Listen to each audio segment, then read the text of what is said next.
l'argent de l'autoroute, c'est l'argent que je prends pour le carburant. Donc, moi, je prends la nationale. Ce que tu fais, tu quittes ici, tu vas à Lyon. Tu te reposes avec les enfants, le lendemain, tu continues. Je dis, mais à Lyon, j'ai dit, la sœur Florence est là-bas. Il dit, ne t'inquiète pas, le lendemain, le frère a appelé la sœur Florence. Il dit, mais moi-même, j'attendais vraiment que ce jour, il y a longtemps que j'ai parlé avec le frère. Il dit, en tout cas, il est le bienvenu. Peu importe, avec les enfants, ils sont les bienvenus. Je contacte la sœur Florence. La sœur Florence, en tout cas, la maison vous est ouverte, vous pouvez arriver. On arrive là-bas. Avant même de partir, la sœur Florence nous appelle. Après, il dit, bon, frère, toi, ta voiture a combien de places? Moi, ma voiture a 5 places. Il dit, bon, tu arrives, sinon on te donne ta voiture. On te donne notre voiture de 7 places. Comme ça, vous allez continuer à Nice parce que il y a la fille de la sœur du frère à mon aussi qui est ici, comme ça vous allez partir. C'est bon, gloire à Dieu. Et on arrive à Lyon. Donc le frère et la sœur nous reçoivent vraiment, je ne sais pas comment je peux le dire. Vous savez que ce n'est pas évident des gens que vous n'avez jamais reçus chez vous, mais quand vous vous mettez à l'aise comme s'ils sont chez eux, vraiment, ils nous ont bien reçus et ça a commencé là. Le lendemain, on a préparé la voiture, ils nous confient leurs 2 filles. Il dit, bon, comme vous allez en vacances à Nice, vous prenez tout le monde et vous allez à Nice. Bon, imaginez bien aimé, si ce n'est pas dans le Seigneur. Amen. Amen. Confier ses enfants à une personne avec qui vous n'avez jamais vécu, Alléluia. que vous n'avez aucun lien familier dans la chair, c'est pas évident. Amen. 2 enfants, 2 grandes filles, et il te donne la voiture, il dit prends la voiture, tu prends les enfants, allez-y en vacances. Ce n'est que dans le Seigneur qu'on peut vivre des choses comme ça. Amen. Amen. Nous prions un Dieu qui est vrai, un Dieu qui est vivant, qui est un Dieu qui est amour, bien-aimé. Amen. Amen. Dans le monde, les gens ne peuvent pas. C'est-à-dire des gens que tu ne connais pas, maman. Alléluia. Que tu as vu peut-être une fois dans ta vie. Mais tu dis, prends mes enfants, allez-y en vacances. Alléluia. Ça m'a beaucoup marqué. Et nous avons pris les enfants. Mais les enfants, je bénis le Seigneur pour la vie de la sœur parce que c'est des enfants, mais qui sont vraiment dans le Seigneur, qui sont bien. Amen. Je dirais bien éduqués. Amen. Amen. En tout cas, les enfants, la sœur est allée au travail. Je crois que la sœur avait même envoyé ce que la fille a fait. Nous, pendant qu'on se reposait, les enfants se sont réveillés pour nous recevoir, Amen. pour nous faire à manger. Amen. La sœur n'était pas là, mais les enfants ont pris soin de nous. En tout cas, c'est des choses qui nous ont beaucoup marqués. Et ils nous ont accueillis, c'est comme si on avait déjà vécu ensemble. Amen. Et le lendemain, on a pris le chemin pour aller à Nice. Là-bas, c'est encore autre chose. Toutes les maisons nous ont été ouvertes. Amen. On arrive chez le frère à Monceau, c'est comme si c'était chez nous. Les enfants, c'était comme si c'est les enfants qui ont déjà vécu, qui se connaissaient déjà depuis longtemps. Bien aimé, la parole de Dieu, quand elle dit qu'il faut élever les enfants selon la voie du Seigneur, c'est très important. Alléluia. Amen. Personne ne s'est vu léser là-bas. Tous les enfants étaient unis. Amen. Il n'y a eu aucun problème pour dire un tel a dit, un tel a fait. Quand il fallait qu'ils sortent, les enfants sortaient ensemble. Ils revenaient ensemble. Ils mangeaient ensemble. Ils jouaient ensemble. Amen. Pendant une semaine, combien de jours nous sommes restés à Nice? Vraiment, l'église de Nice nous a reçus. C'est comme si, bien aimé, on était chez nous. Amen. Et effectivement, on était chez nous. Vraiment, je m'aimerais rendre ce témoignage pour nous dire que vraiment notre Dieu est amour. Alléluia. Et que quand nous l'avons accepté dans nos vies, nous produisons le fruit de l'esprit. Et qu'il y a l'amour, il y a la joie, la passion. Ils étaient très passionnés. Donc, ils ont, le frère Lucio, avec son épouse, pendant 2 ou 3 jours, ils étaient là le matin pour nous accompagner, pour aller partout. Vraiment, on a été vraiment bien reçus. Et j'aimerais en tout cas rendre ce témoignage pour dire que, mes frères et sœurs, nous ne sommes pas trompés de Dieu. Et que ce Dieu, il est amour. Et que j'avais vraiment bien voulu faire ce témoignage-là pour dire que partout où nous irons, et j'ai même compris que je ne dirais pas que c'est ça la famille, c'est la meilleure famille. Mais notre famille est mieux et elle est bonne. parce qu'elle n'est suivie d'aucun chagrin. Quand nous nous rassemblons, c'est pour témoigner vraiment l'amour de Dieu. Donc, je voudrais vraiment faire ce témoignage et que la gloire soit vraiment pour notre Dieu. Amen. Qui a permis qu'à ce que nous puissions partir en vacances avec les enfants et que nous retournons dans la joie. Amen. Amen. À notre retour aussi, on avait fait un arrêt encore à Lyon. Nous avons déposé les enfants de la sœur. Et Amen. Le lendemain, on a pris la route. La sœur s'est occupée de nous pour le chemin comme une maman s'occupe des enfants. C'est-à-dire que les enfants, comme les enfants vont aller au voyage, elle a préparé tout ce qu'il fallait pour le chemin et même pour arriver à la maison, ce qu'on allait manger à ce qu'on arrive à la maison. Amen. Ce n'est qu'une maman qui peut faire des choses comme ça. Amen. Donc vraiment, je bénis le Seigneur encore pour cela et que la gloire revienne à lui qui est assis sur le trône. Amen. Amen. Amen. Amen. Je vais rendre ce témoignage pour que... Gloire au Seigneur. Amen. Est-ce que quelqu'un a quelque chose d'autre à...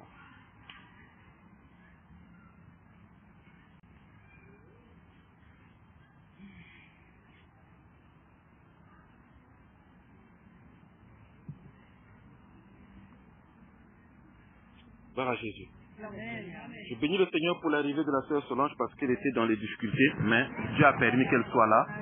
Amen. En tout cas, nous devons rendre gloire à Dieu. Et Dieu a permis que tu sois là, ma sœur. Et parce que ta présence fait du bien à l'église et à nous aussi qui sommes là. Amen. La présence de tout le monde n'est pas seulement de la sœur Solange. Nous tous, Dieu est content quand il voit ses enfants. Ce matin, quand j'ai fini mon travail, j'étais avec un chauffeur. Bon, on lui a déjà dit que je suis dans le Seigneur. Après, il me pose la question, toi aussi tu prêches? J'ai d'abord commencé par sourire. C'est des choses, parfois quand c'est comme ça, je fais que sourire. Je l'ai regardé, il dit, mais qui t'a dit ça? Il dit, non, mais quelqu'un m'a déjà dit tout ça. J'ai dit, ah bon? Oui, parce que depuis un moment, je partais à l'église, mais depuis un certain moment, je n'y vais plus, ça fait longtemps. Mais là, je sens la présence, c'est comme si on est en train de me dire, mais pourquoi je ne vais plus à l'église? Alors là-dessus, j'ai commencé à parler avec lui. J'ai dit, mais est-ce que tu sais qui te parle? Il dit, oui, bon, je sais. J'ai dit, oui, le Dieu que tu partais prier, ce Dieu-là a besoin de toi. Et il est en train de te rappeler qu'il y a longtemps que tu t'es éloigné de lui. C'est qu'en ce net moment, l'heure a sonné pour toi de retisser l'alliance avec ton Dieu. Amen. Ce qui est en train de t'interpeller, ce n'est pas sans des pensées simples. Alors là-dessus, j'ai commencé à lui partager des passages avec lui. Et il était là, il ne comprenait pas. Il dit, mais toi tu pries où? Je dis, moi je prie. J'ai dit, je prie, je peux prier chez toi, je peux prier chez moi. J'ai pas un endroit sûr où je prie. Et là-dessus, j'ai pris la parole dans Jean chapitre 4 et je commence à partager avec lui. Je lui dis, tu vois ce que dit le Seigneur? L'heure est arrivée et elle est déjà là, où les vrais adorateurs adoreront le Père en esprit et en vérité. Donc, ce qui te parle là, c'est Dieu parce que Dieu est esprit. Mais pourquoi tu veux que moi j'ai un endroit spécial où je dois aller prier Dieu? Ici, toi et moi, on est déjà de prier Dieu. Donc, je peux venir chez toi à la maison, on prie. Chez moi, on prie. N'importe où on se retrouve, on peut prier. Donc, c'est ça que nous, en fait, au jour d'aujourd'hui, selon la parole de Dieu, nous nous conformons à la parole et qu'on n'a pas d'endroit fixe où on se rassemble. Donc, là où Dieu nous conduit, qu'il faut qu'on se retrouve, on fait le partage et voilà, on se sépare. Nous sommes allés encore dans les Écritures, dans Actes, chapitre 2, verset 42, là où les apôtres se rassemblaient, où ils faisaient tout ensemble et où ils faisaient la communion fraternelle. Donc j'ai essayé de partager avec lui pour lui expliquer qu'au jour d'aujourd'hui, être dans le Seigneur, ce n'est pas seulement se rassembler dans une maison ou être continuellement à un seul endroit où vous vous retrouvez. Non, le Seigneur est partout. Donc n'importe où, vraiment tu peux te retrouver avec les frères ou avec des sœurs vous pouvez prier le Seigneur parce que le Seigneur, il est esprit. Oui, mais c'est ça effectivement parce que je constate tout ça. J'ai dit, bon, si tu veux, on peut s'échanger des numéros pour quoi. Il dit, bon, là, je ne suis pas encore prêt parce que je ne veux pas te donner mon numéro de téléphone, tu vas m'appeler que je ne décroche pas, mais seulement prions. Alléluia. Là-dessus, c'était, là, je vous l'ai dit, que prions vraiment pour tous ceux qui sont en captivité. Amen, amen. Il y en a beaucoup qui sont en captivité, bien-aimés, Amen. qui veulent bien être tels que nous sommes, tels que nous sommes rassemblés, mais ils n'arrivent pas à sortir dans les prisons où ils sont tenus captifs. Ils voient bien ce qu'ils sont en train de vivre. Et ils savent pour certains qu'est-ce qui est bien. Mais ils n'arrivent pas à faire le bien. Mais ils continuent à marcher, à voler dans le mal. Parce qu'ils sont dans des prisons spirituelles. Et j'ai vu ce frère-là vraiment. J'ai dit que le Seigneur touche son cœur. J'ai prié, j'ai dit que le Seigneur touche ton cœur. À ce que ce qui est en train de bouillonner en toi sorte pour que vraiment tu arrives à prendre une bonne décision. Gloire à Dieu. Donc vraiment, moi personnellement, je suis dans la joie telle que nous sommes là rassemblés. Parce que le Seigneur nous fait du bien. Il va encore nous faire du bien ce soir. Amen. Donc c'est ça que je voulais partager avec vous, le témoignage. Et ce témoignage aussi de ce matin, que vraiment nous demeurons dans la prière pour des frères qui sont dans les captivités, qui sont encore de l'autre côté. Parce que c'est ça la mission du Seigneur pour que Dieu nous a dit, quand il a donné ce recommandement aux disciples, il leur a dit, allez partout les nations et faites les nations les disciples. Je bénis le Seigneur pour nos frères qui sont allés en Belgique, car c'est en cela que le Seigneur nous appelle. Amen. Il ne nous a pas appelés seulement pour demeurer à un seul endroit. Mais c'est aller partout. Il faut que les gens aillent partout. Et que pour nous aussi, c'est pas parce que les frères avec qui nous nous rassemblons ou les sœurs ne sont pas là et qu'on peut dire que non, qu'est-ce qui se passe. Non, frères, nous sommes ici tous appelés par le Seigneur. Nous sommes ici tous appelés par Dieu. Parce qu'il dit que c'est lui qui nous a appelés en premier. Amen. Donc quand nous nous rassemblons aussi comme ça, sachant que Dieu est toujours avec nous. Amen.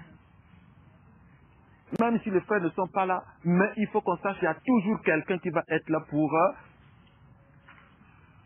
édifier le peuple de Dieu. Gloire à Dieu. Même s'il n'y a pas un homme, même si moi j'étais pas le frère qui en face n'était pas là avec nous, mais vous les femmes, même si vous êtes là, même en louant le Seigneur, en adorant le Seigneur bien-aimé, c'est très important. Amen.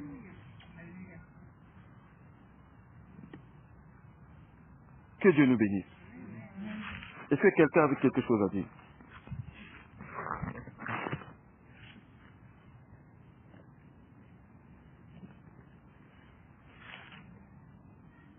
Oui, moi. Allez. Bon. Bonjour à vous tous. Je pense que ça va être, je ne sais pas si c'est ma dernière communion avec vous. Je suis la maman de Stéphanie. Gloire à Dieu. Et je suis venue, j'ai passé peut-être un mois ensemble. Je vais bientôt rentrer chez nous, ici au Cameroun. Bon, les mots me manquent pour apprécier le peuple de Dieu que j'ai trouvé. Je rentre, comme on dit dans notre jargon éducatif, le cœur A+, c'est-à-dire comblé. Amen. Tout ce que je peux dire, que vous continuez. Amen. Ainsi, vous multipliez les prières, ça m'a beaucoup intéressé. Et que Dieu vous bénisse au nom de Jésus-Christ. Mais j'ai un petit souci. Vous êtes ici, comme mon fils vient de dire. Il y a beaucoup dans nos villages en Afrique et un peu partout qui peuvent vouloir communier avec vous. Qu'est-ce qu'ils peuvent faire? C'est la question que je pose. Et puis, vous pouvez me donner une réponse avant que je le parte. Je serai très comblé en rentrant avec cette réponse. Que Dieu vous bénisse. Amen. La réponse, maman, que je peux donner, c'est que sois rassuré. Parce que Dieu a commencé un travail dans son église. C'est quelque chose que Dieu voulait faire depuis longtemps. Mais vous savez, là où il y a les enfants de Dieu, c'est là aussi l'ennemi rôde. Parce que sa parole le dit, dans 1 Pierre 5 que le diable est un lion rugissant qui rôde autour pour chercher qui dévorer. Là où il y a la vérité, là où les enfants de Dieu, le diable vient toujours pour semer le désordre. Mais quand toutes les portes sont fermées, alors que vraiment nous demeurons dans l'assurance, dans la sécurité. Et sois en paix. Et je crois que le Seigneur fera. Ce qui est sorti de votre bouche, ce n'est pas à nous que vous l'avez dit. Vous l'avez dit au Seigneur. Dieu qui est souverain, il permettra que ses enfants, que ses ministres, que lui-même, sur qui il a posé le sceau, viennent au Cameroun pour annoncer l'évangile. Amen. Amen. En tout cas, ça n'a fait que commencer. Là, tout à l'heure, comme on a rendu témoignage, ils sont en Belgique. Mais demain, pourquoi pas au Cameroun? Pourquoi pas en Côte d'Ivoire? Pourquoi pas là, tout à l'heure, j'ai rendu un témoignage qu'on était au Maroc il y a, je crois, 1 mois. Mais aujourd'hui, Dieu fait et il fera. Moi, j'ai cette assurance, j'ai cette foi dans le Seigneur que le Cameroun sera évangélisé au nom de Jésus-Christ. Donc,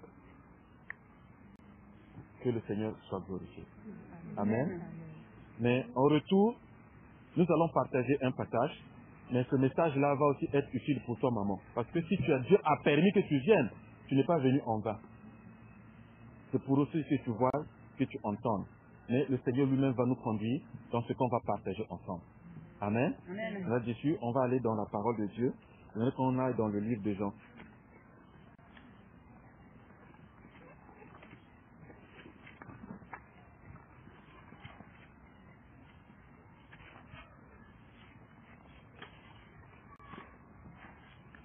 C'est un passage qu'on a souvent lu, c'est des exemples qu'on a souvent partagés, mais le Seigneur permet qu'aujourd'hui qu'on y revienne encore parce qu'il a quelque chose à dire. Amen. Amen. Nous allons prier le Seigneur. Dieu de miséricorde, Dieu tout-puissant, toi qui es lumière, nous te prions que tu nous éclaires au travers de ta parole, Seigneur. Nous te prions que cette parole, Seigneur mon Dieu, qui va être semée, tombe sur de bonnes terres. Oh l'Éternel, en germant, que ça puisse donner de bons fruits. Les fruits de l'Esprit, Seigneur Jésus-Christ de Nazareth. Oh Dieu de gloire, Dieu de miséricorde, dispose nos cœurs et que la bouche qui va aussi parler l'Éternel, mon Dieu, que tu mettes les mots, Éternel, mon Dieu, pour édifier ton peuple. Seigneur, Jean avait dit, celui qui s'abaisse afin que toi, Jésus-Christ, Nazareth, tu puisses croître. Voilà pourquoi moi je m'abaisse. Que ce soit pas moi, mais que ce soit toi qui parles, qui nous parle, Éternel, mon Dieu. Ce n'est pas ce que certainement que je pense dire, mais ce que toi tu veux nous dire. Parce que, Seigneur, c'est toi qui nourris ton peuple. Papa, merci encore pour cette parole qui va être enseignée et qui va être, l'Éternel, mon Dieu, Papa, libérée en venant vers nous et que nous soyons sauvés. Seigneur, merci pour la disposition de cœur. Merci pour l'accomplissement de ce qui va être fait.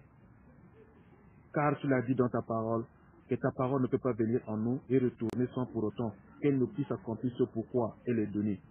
Papa, nous savons qu'à la sortie et après l'écoute de cette parole, chacun de nous, l'Éternel, mon Dieu, sera ravi. Chacun de nous sera sauvé. Chacun de nous sera guéri, Éternel, mon Dieu, de ce qui va être dit. Seigneur, merci. Merci davantage. Que la gloire te revienne. Au nom de Jésus-Christ de Nazareth. J'ai ainsi prié. Amen. Amen. Amen. Alors, nous allons lire dans Jean chapitre 4. Comme je disais tantôt, le Seigneur nous met à cœur de partager sur ce passage.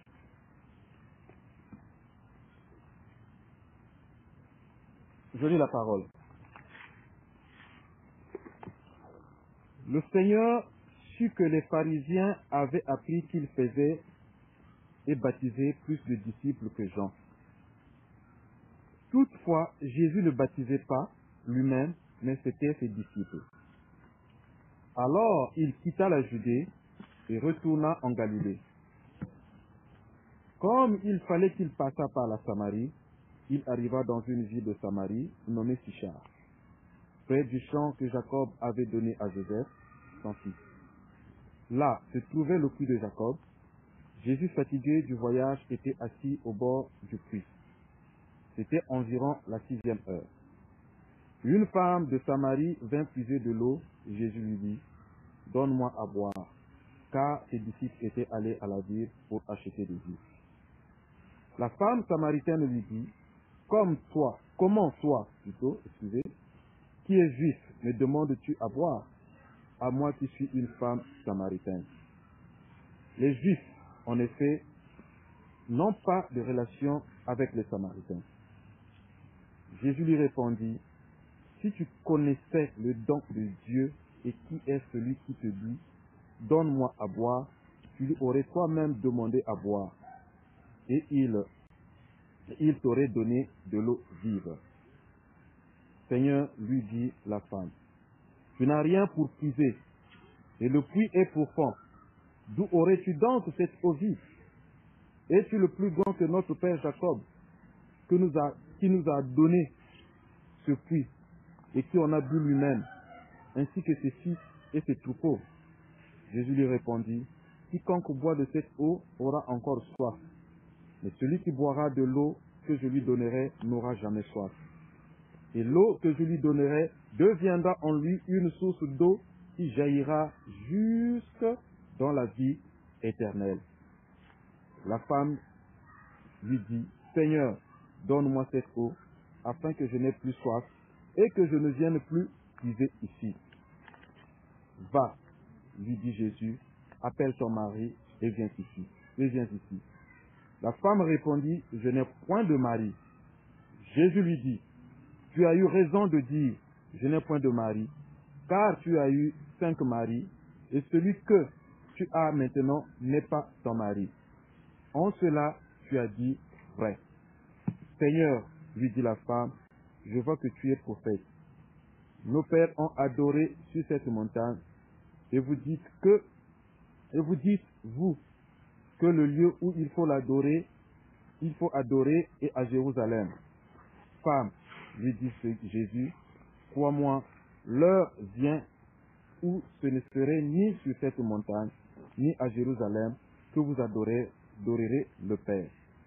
Vous adorez ce que vous ne connaissez pas.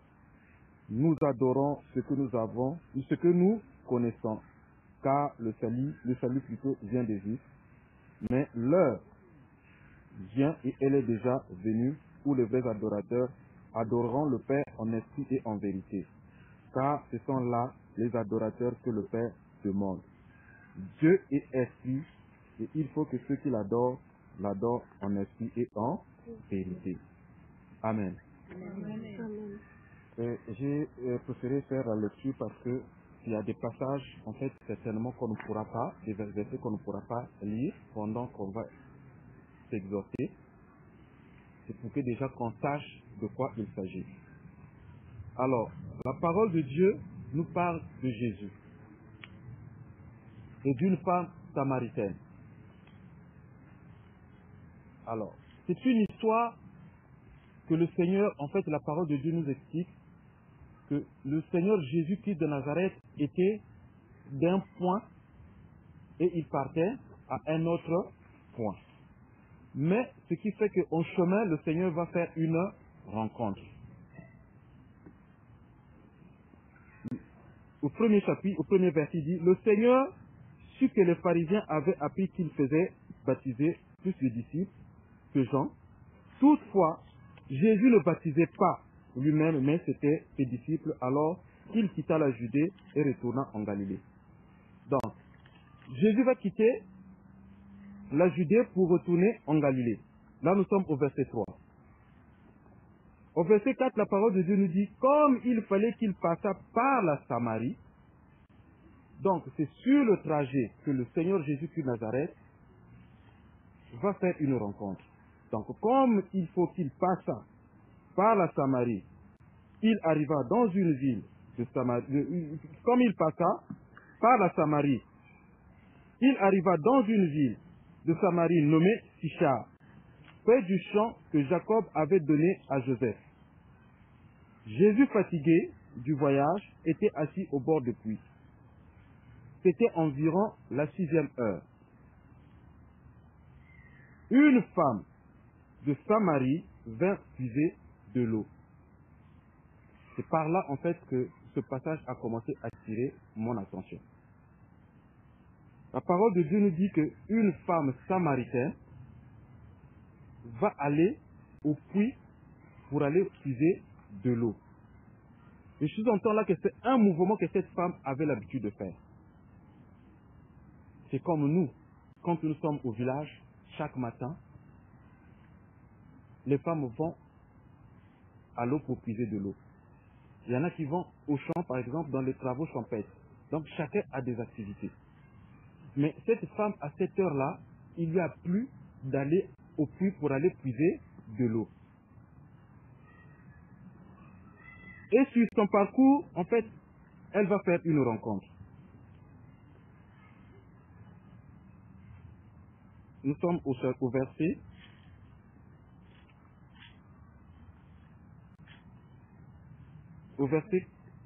C'était au verset 7.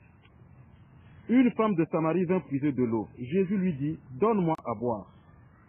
Car ses disciples étaient allés à la ville pour acheter des vivres. Bon, je n'ai pas compris comment est-ce que vraiment le Seigneur ne s'éloignait pas de ses disciples. C'était rare que le Seigneur soit seul. Mais à cet instant, cette femme qui va pour puiser de l'eau va rencontrer le Seigneur. Le Seigneur est seul. Ses disciples lui ont laissé pour aller chercher des vivres. Mais en ce que je sache, c'était rare que le Seigneur soit seul. Qu'il reste tout seul à un endroit. Et de surcroît à un puits. Et que eux tous sont partis pour aller chercher des vivres. Mais là-dessus, le Seigneur a attiré mon attention. En fait, je commençais à penser, je dis, mais quand je vois l'histoire de ce qui va se passer dans la vie de la femme, c'est que le Seigneur voulait qu'en cet instant-là, que ce qui va se passer dans la vie de cette femme-là, que ce soit elle et le Seigneur. Donc c'est pourquoi deux fois dans nos vies aussi bien-aimées, nous pouvons être dans des situations difficiles. Nous pouvons avoir des problèmes que nous avons endurés depuis longtemps. Mais le jour de la libération, le jour du déblocage de ce problème, le jour de la guérison, il se peut que tu sois seul. Cette femme-là, ce n'était pas pour la première fois qu'elle était allée au puits. Mais plusieurs fois, elle partait à ce puits. Mais elle n'avait jamais vu quelqu'un. Le Seigneur aussi, plusieurs fois, il se promenait. Mais aucune fois, on l'a laissé seul. Mais pourquoi à cet instant-là, la femme va se retrouver seule avec le Seigneur Jésus-Christ de Nazareth? Personne n'a eu l'idée même de dire que non. Le Seigneur, tu ne peux pas rester seul. Vous pouvez partir. Moi, je vais rester avec le Christ. Mais ils sont tous partis. Le Seigneur est resté seul. Et la femme aussi, elle était seule. Mais c'était une femme aussi, certainement, qui cherchait, dans les situations qu'il avait, dans des problèmes qu'elle avait, elle cherchait aussi une solution. Parce que personne ne voudra toujours être seul. Personne ne va toujours chercher à être dans les situations ou dans les problèmes que nous traversons. Mais ce jour-là, une rencontre va être faite entre le Seigneur et cette femme samaritaine. Et c'était à quelle heure? C'était à 6 heures. Gloire à Jésus. Amen. La femme samaritaine lui dit, comment toi qui es juif me demandes-tu à boire, à moi qui suis une femme samaritaine? Alléluia. Amen. Jésus va demander de l'eau à cette femme. Mais cette femme qui va au puits prendre de l'eau, elle est allée avec quoi? Avec un récipient. Parce qu'on ne peut pas aller prendre de l'eau main vide. Nous avons des récipients avec lesquels nous prenons de l'eau. Donc elle est allée telle qu'elle était, mais ne sachant pas ce qui allait se passer en ce jour-là. Elle avait déjà ses habitudes, mais ce jour-là, elle était encore dans ses habitudes, ne sachant pas ce qui allait se passer dans sa vie. Elle était dans ses problèmes, ne sachant pas ce qui allait se passer selon les problèmes qu'elle vivait. Mais le Seigneur Jésus-Christ de Nazareth, qui est le Dieu Tout-Puissant, qui est le Seigneur et le Sauveur, qui connaît toujours nos projets, alléluia. Lui-même, il le dit, même quand il était avec les disciples, même quand il était avec les pharisiens, il leur disait que même si vous faites quelque chose, moi je le sais davantage avant même que vous ne me le dites, alléluia. Parce que Jésus savait à ce jour-là et à cette heure-là, quelque chose allait se passer. Un miracle allait se produire. Et Jésus savait qu'il allait faire la rencontre d'une personne qui souffrait et que à cette personne qui allait recevoir quelque chose de ta part. Amen. Gloire à Dieu. La parole de Dieu nous dit que le Seigneur va demander de l'eau à cette femme. Donne-moi à boire. Et la femme va lui dire, comment toi qui es juif, peux-tu demander de l'eau à moi qui suis samaritaine? Pourquoi? Parce que le peuple samaritain était considéré comme un peuple impur. Donc du coup, il n'y avait pas de rapprochement entre les juifs et les samaritains. Bon, imaginez que le Seigneur qui vient, qui voit une femme d'un peuple qui était considéré comme impur. Mais le Seigneur va lui demander de l'eau. Bien-aimé, avec le Seigneur, il n'y a pas de distinction. Alléluia, amen. Il n'y a pas d'acception avec le Seigneur. Amen. Nous sommes tous un en Jésus-Christ de Nazareth. Voilà le témoignage que je venais de donner tout à l'heure. Vous savez, les gens qui nous ont reçus à Lyon, c'est la sœur. Elle est d'origine camerounaise. Mais à Nice, ce sont les frères. Il y a des Portugais, il y a eu un Camerounais, il y a eu Cap-Verdien. Enfin, ça c'est dans le monde, ça c'est des appellations du monde. Amen. Il y a des Angolais. Alléluia. Mais bien aimé, quand nous sommes arrivés là-bas, en tout cas, il n'y a pas eu de distinction. Alléluia. Moi, je viens du Congo-Brazzaville. Amen. Mais s'il fallait nous voir dans l'amour fraternel que tu as dégagé selon le Seigneur bien-aimé, non, c'est pas possible. Gloire à Dieu. Le Seigneur n'a pas vu l'origine de cette femme, mais le Seigneur a eu compassion de la vie de cette femme. Alléluia. Il lui demanda de l'eau, donne-moi à boire. Mais voilà cette femme qui va dire au Seigneur, comment toi qui es juif peux-tu me demander à boire? Sachant bien qu'il n'y a pas de rapport entre vous les juifs et nous les samaritains. Alors que là, le Seigneur Jésus-Christ de Nazareth va nous dire, si tu, au verset 10, Jésus lui répondit, si tu connaissais le don de Dieu et qui est celui qui te dit, donne-moi à boire. Si tu connaissais le bien-aimé, c'est là où j'ai commencé à dire, nous ne savons pas le don que nous avons de la part de Dieu. Si tu connaissais le don de Dieu et qui est celui qui te dit, donne-moi à boire. Si nous savons que le don que nous avons reçu de notre Père Céleste, alléluia, Jésus-Christ de Nazareth est un don pour nous qu'aujourd'hui, bien-aimés, que personne ne peut ignorer. Qui peut de nous aujourd'hui peut aller se donner à la croix pour que le monde soit sauvé? Personne.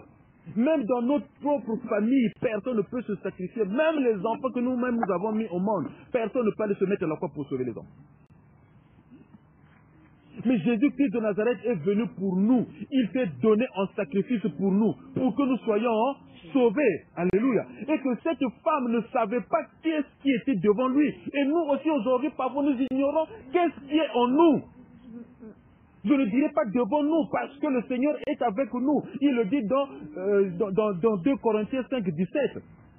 Je suis crucifié avec le Christ et si je vis, ce n'est plus moi qui vis, mais c'est Christ qui vit en moi. Donc on ne peut plus dire que Christ est un don qui est devant nous, mais je dirais que c'est un don qui est en nous. Parce que si Christ est avec moi, bien aimé, c'est que je suis un don de Dieu.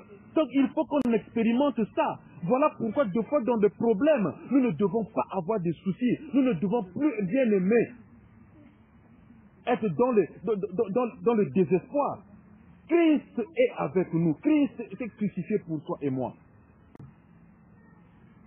Il parle à cette femme, mais cette femme n'imaginait pas Il dit, si tu savais quel est le don de Dieu, il dit un don de Dieu. Et qui est celui qui te dit, donne-moi à boire? Tu lui aurais demandé toi-même quoi? De l'eau. Alléluia. Amen. En quoi avons-nous notre espoir? En quoi avons-nous notre espérance? En qui et en qui avons-nous mis la foi? En qui espérons-nous, bien-aimés? Cette femme ne savait pas encore ce qui était devant lui. Est-ce qu'aujourd'hui, nous aussi, on peut encore ignorer qui est en nous?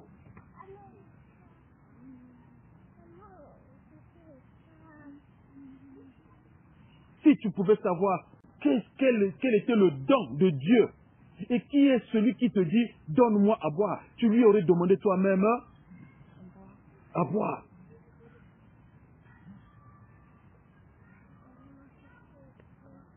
Au verset 11, non, au verset 10, il dit donne-moi à boire. Tu lui aurais toi-même demandé à boire et il t'aurait donné de l'eau vive. Il t'aurait donné de l'eau vive. Au verset 10, verset 11 plutôt, Seigneur, lui dit la femme, tu n'as rien pour puiser. Et le puits est profond. D'où auras-tu donc cette eau vive? Gloire à Dieu. Cette femme aussi répète, tel que le Seigneur lui a dit, où auras-tu cette eau vive?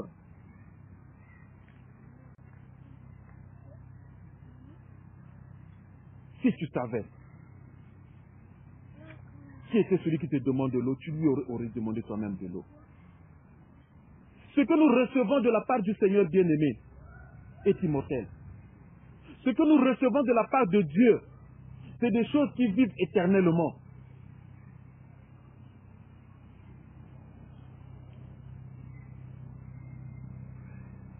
Alors, Seigneur, lui dit la femme, tu n'as rien pour puiser. Et au verset 12, il dit, es-tu plus grand que notre père Jacob qui nous a donné ce puits? Es-tu plus grand que notre père Jacob qui nous a donné ce puits et qui en a bu lui-même, ainsi que ses fils et ses troupeaux? Gloire à Dieu. Là, la femme était encore superficielle. Elle ne comprenait pas ce qui était en train de se passer dans sa vie. Elle ne réalisait pas encore que sa vie était en train de changer. Parce qu'elle était encore en train de discourir. Mais le Seigneur Jésus était en train d'avancer. Parce que si seulement le Seigneur avait commencé à lui dire, femme, voilà ce que tu as, voilà les problèmes que tu as, la femme là n'allait pas croire et n'allait pas tout de suite accepter ce que le Seigneur lui disait. Donc le Seigneur va commencer par lui demander de l'eau. Mais nous allons comprendre, est-ce que si c'est réellement, c'est de l'eau vraiment telle qu'il est écrit, telle qu'on peut savoir qu'il s'agissait? Est-ce que c'est vraiment de l'eau que le Seigneur voulait réellement? Gloire à Dieu. Le Seigneur va lui dire, Jésus lui répondit, quiconque boit de cette eau aura encore soif. Mais celui qui boira de l'eau que je lui donnerai n'aura jamais soif. Et l'eau que je lui donnerai deviendra en lui une source d'eau qui jaillira jusqu'à... Alléluia. Bien-aimé, voilà, Jésus commence à être explicite, commence à être vraiment clair avec la femme, parce que la femme ne comprenait pas encore de quelle eau le Seigneur est en train de lui parler. Parce que la femme parle du puits et de l'eau que Jacob a bu lui-même, lui et ses enfants, lui et ses troupeaux. Alors là, le Seigneur va aller encore beaucoup plus loin pour lui faire comprendre. Mais l'eau dans laquelle que moi je te parle, c'est pas de l'eau que, en fait, que toi tu es en train de puiser. Parce que l'eau que moi je te parle, c'est une eau, si tu la bois, cette eau, si tu l'as, tu garderas cette eau-là, cette source d'eau va jaillir en toi jusqu'à la vie éternelle. Mais quelle est cette eau bien-aimée au jour d'aujourd'hui que tu vas boire qui va rester en toi éternellement? Nous savons que quand nous buvons de l'eau, dans 2 matins, nous allons sortir cette eau, ça sort du corps. Mais quelle est cette eau que la personne est en train de se dire que s'il te donne cette eau sera comme une source en toi qui jaillira éternellement.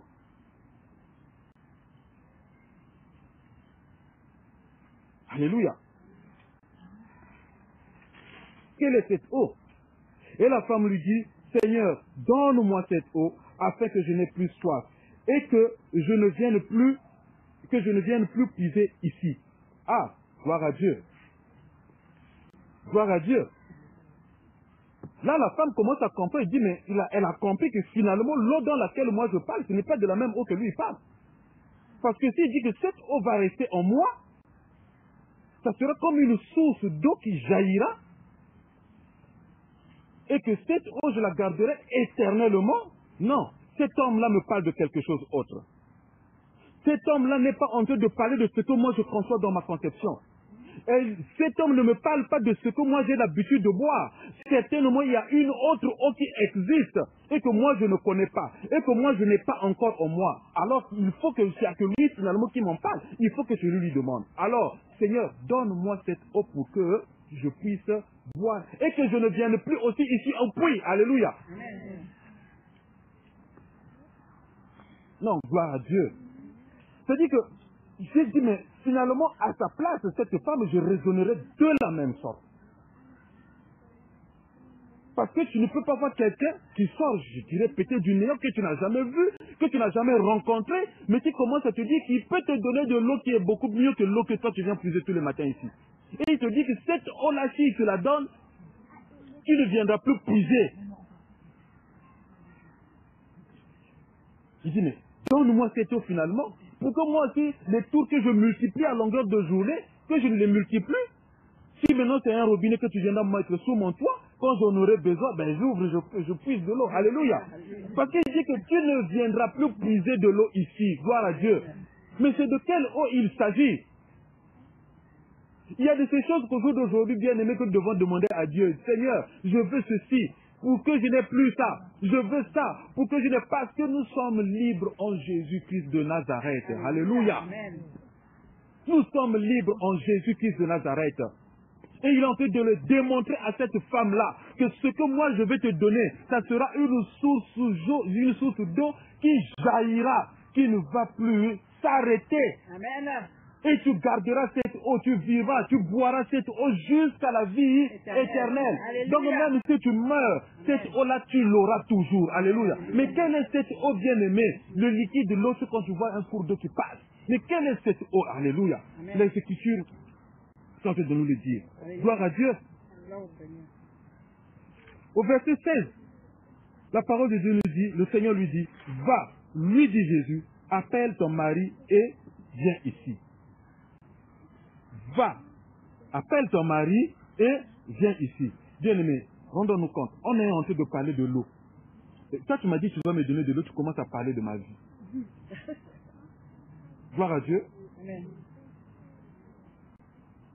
Je vais te demander le sac, Mamotek. Donne-moi ton sac.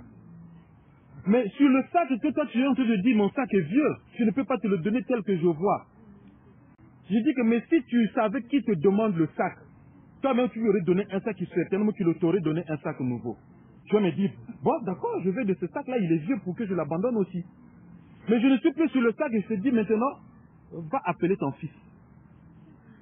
Mais quel rapport il y a entre le sac et le fils? Deux choses bien différentes. On parle de l'eau, maintenant je te dis donne-moi de l'eau, toi tu commences à dire, de me demander d'aller appeler mon mari. Mais à un moment donné, deux jours d'aujourd'hui bien aimé, il y a de quoi tu vas commencer à trouver cela louche. Je dis mais cet homme-là est en train de blaguer avec moi. Écoute, arrête des histoires, moi je m'en vais. Mais cette femme-là a persévéré. Et elle s'est dit qu'il faut que je vive la réalité de cette eau qu'on me parle. Je dois voir exactement de quelle eau on me parle. Elle n'a pas eu de discours, elle n'a pas eu de pensée, de révolte dans sa tête. Mais elle est restée attentive à écouter, d'aller jusqu'au bout de ce que l'homme qu'elle a rencontré sur son chemin était en train de lui dire. Gloire à Dieu. Amen. Tu es allé pour puiser de l'eau, mais en chemin, tu rencontres quelqu'un qui commence maintenant à parler, te dit que va appeler ton mari. Il y a quel rapport entre l'eau que je suis venu puiser, l'eau que tu me demandes, l'eau que tu veux me donner, et tu appelles maintenant mon mari? Il y a quel rapport? Mais ça, c'est ma vie. On peut raisonner comme ça aujourd'hui. Amen. Tu n'as rien à voir avec ma vie, c'est ma vie. Gloire à Dieu. Mais il y a des choses cachées en nous qui font de nous qui font des problèmes dans nos vies, mes frères, mes sœurs. Alléluia. Amen. Et souvent, ces problèmes, quand ils sont touchés des doigts, ça nous révolte. Alors que c'est là où est la clé de la porte du salut de ta vie. Alors que c'est la porte qui est au jour d'aujourd'hui fermée qu'il faut ouvrir pour que tout aille bien. Alléluia. Amen. Alors que c'est là où le diable s'assoit pour t'accuser. Et que quand on pointe de doigts, on se fâche. Alléluia. Amen. Gloire à Dieu. Moi, j'étais venu pour qu'on me parle de la parole de Dieu. On commence à voir ce qu'il y a derrière moi. Mais oui, la parole de Dieu ne fait pas assise dans ta vie parce qu'il y a un obstacle qui fait que cette parole ne demeure pas en toi. Il y a un obstacle qui fait que tu ne puisses pas vivre la réalité de la parole. Pour que la parole de Dieu ne puisse pas faire racine en toi. Parce qu'il y a quelque chose dans ta vie qui fait obstacle. Alléluia. Gloire à Dieu. Parce qu'il fallait que d'abord cette femme-là puisse se débarrasser de certaines choses pour que l'eau vive que le Seigneur lui a promis puisse lui être donnée. Alléluia. Amen. C'est la condition que la femme, elle devait répondre, à la condition à laquelle la femme devait répondre. Le Seigneur va lui dire, va, appelle ton mari et viens avec lui. Quelle est la réponse que la femme lui donne? Je n'ai pas de mari. La parole de Dieu. Amen. Oh Seigneur. La femme répondit, je n'ai pas de mari. Jésus lui dit, tu as eu raison de dire, je n'ai point de mari. Car tu en as eu combien? Et celui que tu as maintenant, celui que tu as maintenant n'est pas, ça fait combien? Donc elle est arrivée jusqu'à connaître 6 hommes. Malgré même sur le 6e avec qui il était, n'était pas aussi celui destiné par le Seigneur. Mais en réalité, le problème, c'était pas le mari, mais c'était que la volonté de Dieu n'était pas dans ce qu'il faisait. Elle n'était pas dans le plan de Dieu. Comment on pouvait appeler cette femme-là, qui a déjà eu 5, et avec celui avec qui elle était, ça avait 6. C'est une prostituée, c'est une femme infidèle, c'est une femme, on peut lui donner tous les noms qu'il fallait dans le village, dans cette ville nommée Sichar. Gloire à Dieu. La femme commençait à être un peu étonnée, dit, mais je ne comprends plus. Sur l'eau qu'on a commencé, maintenant cette personne commence à venir me dire des choses que j'ai faites. Il dit, selon cela, tu as dit vrai. Tu en as connu 5. Et même celui avec qui tu es n'est pas ton mari. Alors, là, la femme va s'arrêter pour maintenant commencer à se questionner. Bien aimé, à un certain moment, quand les choses ne vont pas dans nos vies, il faut qu'on se questionne. Il faut qu'on se pose la question, qu'est-ce qui ne va pas? Nous ne devons pas seulement pleurer. Nous ne devons pas seulement aller chercher de quoi de... Il faut qu'on se questionne, qu'est-ce qui ne va pas dans ma vie, Seigneur? Depuis longtemps, je pleure. Depuis longtemps, ça ne marche pas. Je fais des choses, ça ne va pas. Bien aimé, parfois, il faut se poser la question, qu'est-ce qui ne va pas dans ma vie?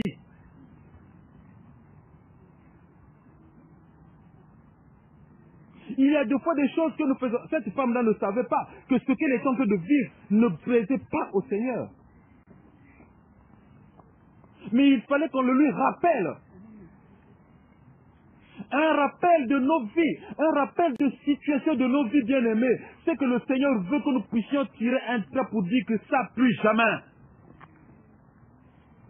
Il faut qu'on arrive à prendre de nouvelles résolutions. Ne demeurons pas dans des choses qui ne glorifient pas le Seigneur. Alléluia, amen.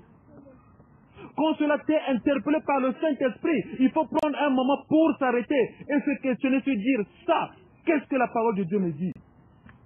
La parole de Dieu me dit, je ne dois pas le faire. Alors il faut mettre un trait, dire ça, plus jamais dans ma vie. Des fois, il y a des petites choses, les moindres, auxquelles on se dit, mais ça, c'est pas grave. Mais devant le Seigneur, ça compte, ça peut être un obstacle pour l'avancement dans le Seigneur. Ça peut être un obstacle pour que l'eau de Dieu, l'eau vive de Dieu, et arrive en nous et demeure en nous. Amen. Pourquoi le Seigneur le lui rappelle?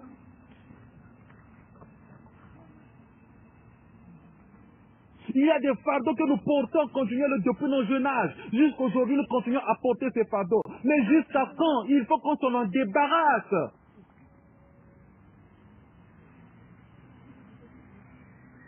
Tu en as eu 5. Et même celui avec qui tu es n'est pas ton mari. Elle, c'était le mari. Mais moi, ça peut être peut-être les allocations que je touche qui ne sont pas normales. Je fais des faux papiers pour dire que voilà, je suis seul ou je suis comme ça, je prends des allocations. Et ça peut être des maris ou comme des femmes qui ne glorifient pas au Seigneur. Ça peut être la tricherie, ça peut être le mensonge, ça peut être plein de choses qui ne glorifient pas le Seigneur. Et le Seigneur dit, comment veux-tu que moi, mon eau arrive vers toi si déjà ça, c'est pas réglé dans ta vie?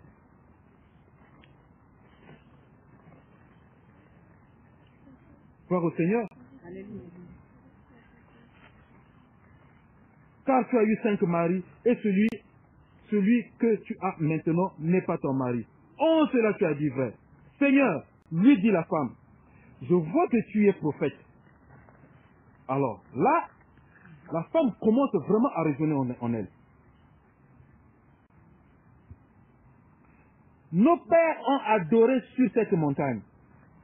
Et vous dites, vous, que le lieu où il faut adorer est à Jérusalem. Vous savez, souvent il y a un discours qui court parmi nous qui sommes de l'Afrique noire. Il y en a certains qui disent que voilà, nous adorons un Dieu des Blancs. On croit que le Dieu il est blanc. Donc le Dieu, on a... Hein? Comme s'il avait une couleur. Comme s'il avait une couleur. Merci ma soeur. Comme si le Dieu avait une couleur. Mais on va voir ça tout à l'heure. Cet enseignement, on l'avait déjà, je bénis le Seigneur, Dieu avait inspiré ses serviteurs. On a eu cet enseignement-là, que Dieu était de quelle nationalité, de quelle couleur. Mais le Dieu avait éclairé, nous avait éclairé au travers de ses serviteurs sur ce passage. Amen. On dit que vous adorez, nos pères adoraient sur cette montagne. C'est la femme qui commence à raisonner. Amen. Comme nos villages. Il y a des adorations qui vont se faire sur des montagnes. Il y en a d'autres qui vont au bord des eaux. Il y en a d'autres qui vont au bord des champs, dans des plantations, ainsi de suite. Gloire à Dieu. Mais qui en réalité on va adorer là-bas en fait? C'est ça. Donc il fallait aller chaque saison, aller adorer, faire une adoration là-bas. Et c'est en cela que les gens croyaient.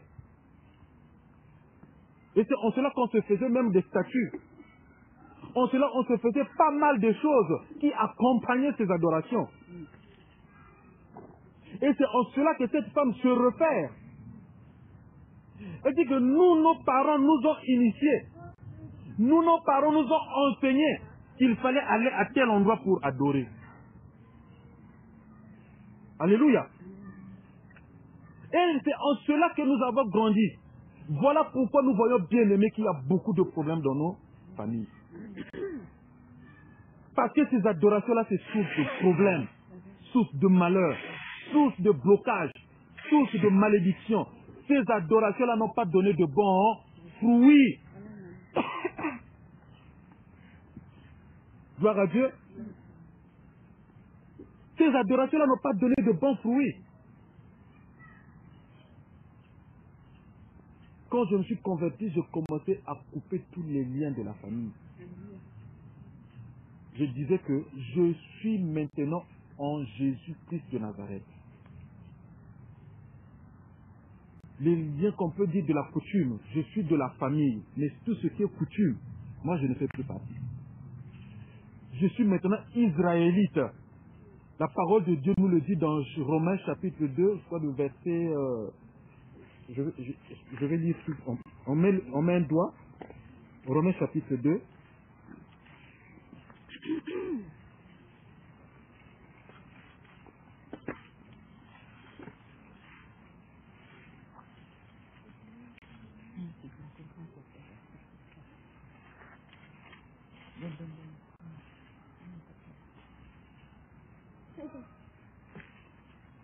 Verset 28. Il dit, le juif, ce n'est pas celui qui en a les dehors. Et la circoncision, ce n'est pas celle qui est visible dans la chair. Mais le juif, c'est celui qui l'est intérieurement. Donc de la circoncision du cœur. Celui qui l'est intérieurement. Donc si on dit que Jésus est le roi des Juifs, donc nous qui sommes circoncis du cœur, c'est notre roi. Nous sommes juifs. C'est ce que nous dit la parole de Dieu. Amen. Et la circoncision, c'est celle du cœur.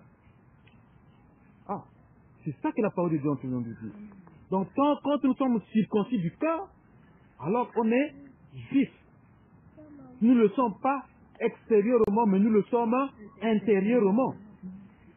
Selon l'esprit et non selon la lettre. La louange de ce juif ne vient pas des hommes, mais de Dieu. Gloire à Dieu. Donc ça ne vient pas de nous les hommes, mais ça vient de Dieu.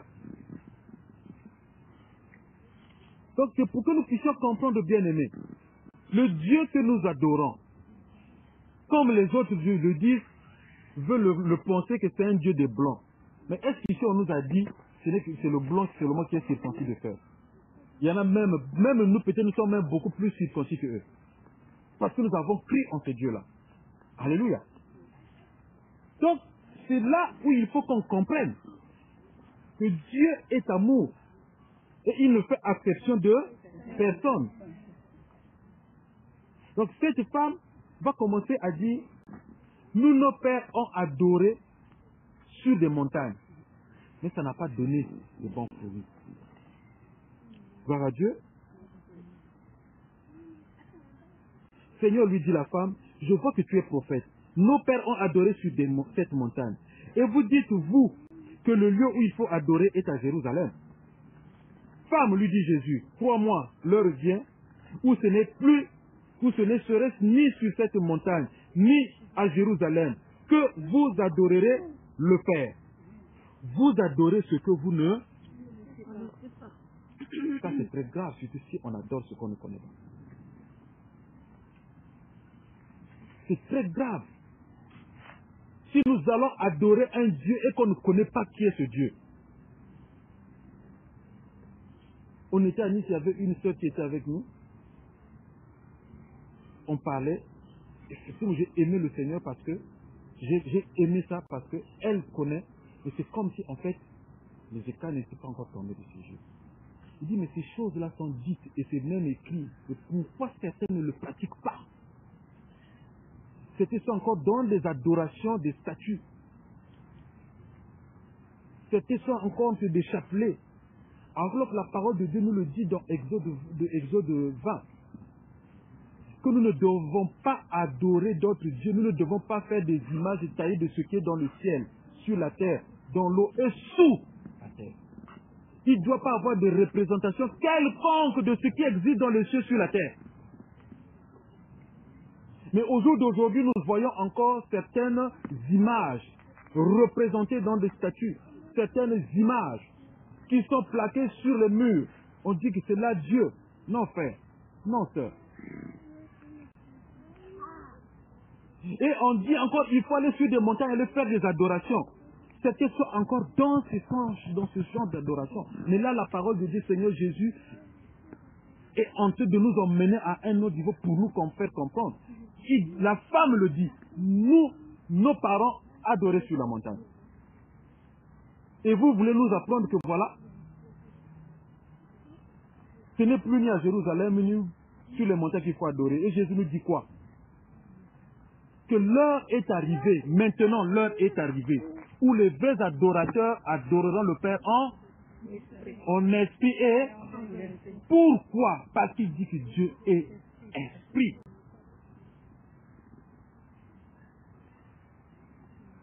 Donc si vous prenez, on prend une statue et qu'on la met quelque part, et que celui qui devient Dieu, ça veut devenir quoi? Une idole. Alors que ces choses-là nous ont été défendues depuis. Notre Dieu qui est esprit, il est avec nous. Et il sera avec nous jusqu'à la fin des temps.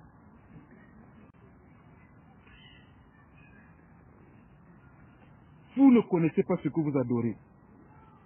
Mais, dit le Seigneur, l'heure vient, au verset 23, et elle est déjà venue, où les vrais adorateurs adoreront le Père en esprit et en vérité. Car ce sont là les adorateurs que le Père demande. Le Père recherche. Donc nous devons adorer notre Dieu en esprit et en vérité. Au verset 24 dit, Dieu est esprit. Il faut que ceux qui l'adorent en esprit et en vérité. La femme lui dit, je sais que le Messie doit venir. Verset 25. Je sais que le Messie doit venir.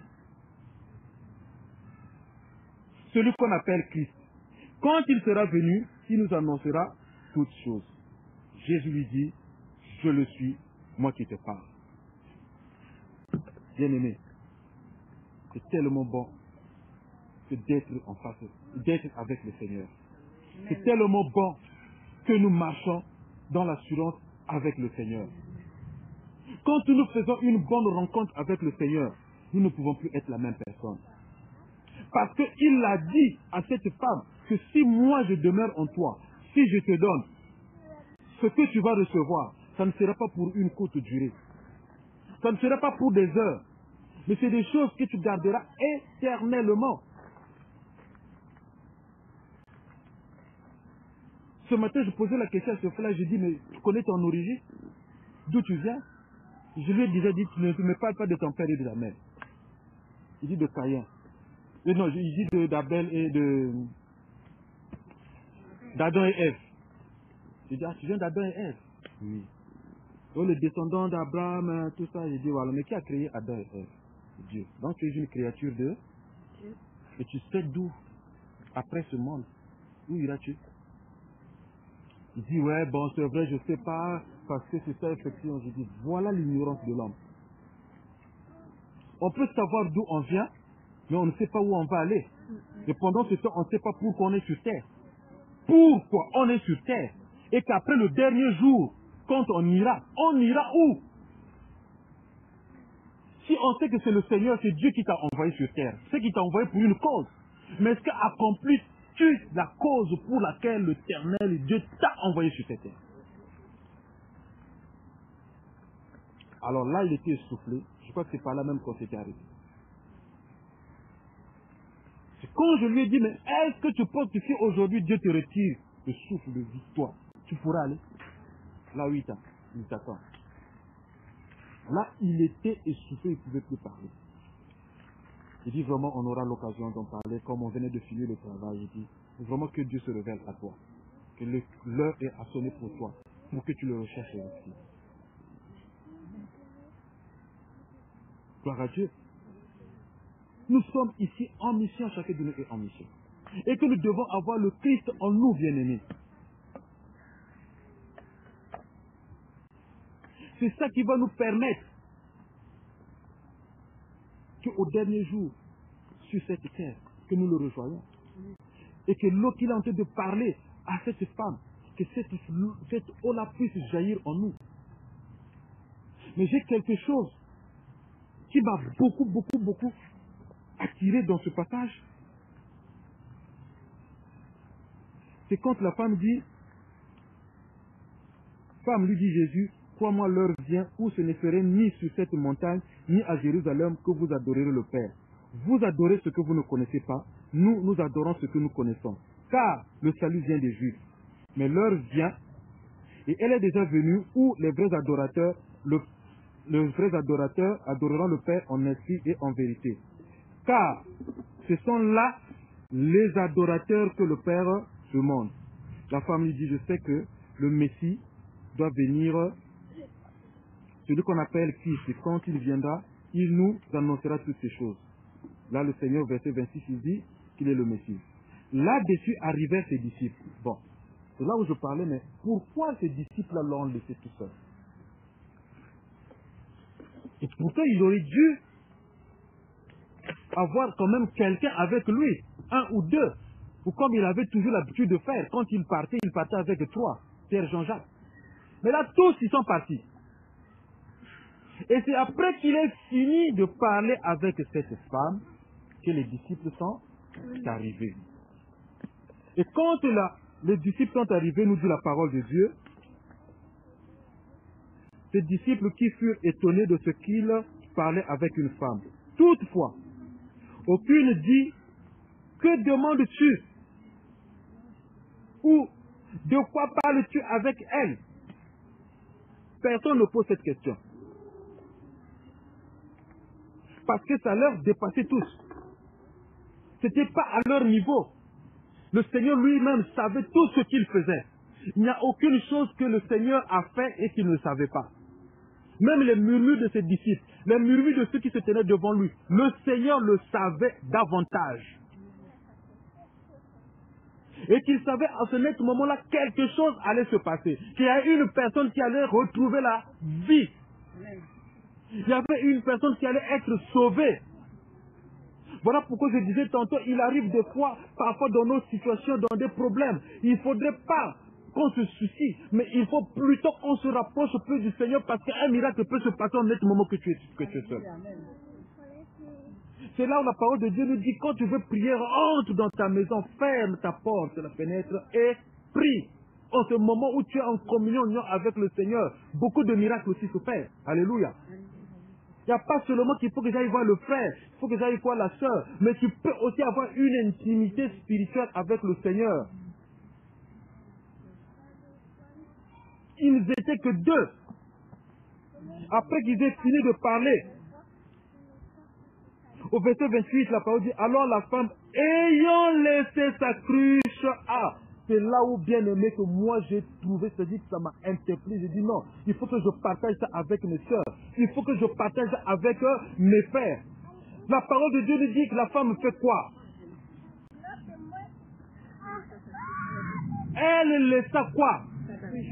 Mais est-ce que d'habitude, quand elle partait au puits, elle laissait sa cruche? Mais c'est avec cette cruche qu'elle partait prendre de l'eau. Parce que l'eau qu'elle avait besoin, c'est dans cette cruche-là, il fallait qu'elle la mette pour retourner chez elle. N'est-ce pas? Parce que cette eau-là, c'était une eau qui nourrissait la chair. C'est une eau qui faisait du bien à la chair. Et c'est là où le Seigneur Jésus nous posa la question. Il lui disait plutôt que si je te donne mon eau, cette eau-là sera comme une source d'eau qui jaillira en toi et éternellement. Rendez-vous compte que cette femme, après qu'elle ait fini de parler avec le Seigneur, tout ce qu'il avait conduit au puits, tout ce qu'elle avait emmené au puits, elle fait quoi? Elle a tout abandonné où? Sa maison n'avait plus besoin d'eau. Et si elle était là, parce que c'est parce que réellement elle avait besoin d'eau. Alléluia. Mais à l'instant, cette femme-là était remplie. Gloire à Dieu.